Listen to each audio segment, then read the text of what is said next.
கொண்டை முடி அலங்கரித்து கொஞ்சம் கிளி கையில் வைத்து அஞ்சுக மொழி உமையாள் வீற்றிருந்தாள் அந்த அழகிய மாநகர் மதுரையிலே மதுரையிலே மதுரையிலே மதுரையிலே.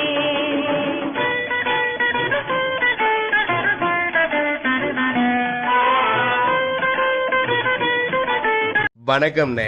மீனாட்சிக்கு பட்டாபிஷேகம். சேர சோழ பாண்டிய ஆண்ட காலத்திலையும் பணம்பூ சேரனும் அத்திப்பூ சோழனும் வேப்பம்பூ பாண்டியனும் சூட்டித்தான் பட்டம் தெரிச்சதா வரலாறு சொல்லி இருக்கு. மன்னராட்சி முடிஞ்சு போய் மக்களாட்சி வந்த பின்னும் வேப்பம் பூவுக்கு இன்னும் மதுரையில வேலை இருக்கு. செங்கோலேந்தி ஆட்சி பண்ண பாண்டிய ராஜ்யம் முடியாம இன்னும் இருக்கு. வைரக்கீடை வச்சுக்கிட்டு வேப்பம்பூவை சுட்டிக்கிட்டு வீர செங்கோல் ஏந்தி பிடிக்க பாண்டிய வாரிசா எங்காத்தா மீனாட்சி இருக்கு. மதுரை மண்ண ஆட்சி பண்ணும் எங்க ராணியும் நாங்க தொட்டு தூக்கி கொண்டாடும் சாமியா கோவில்ல இருக்கு.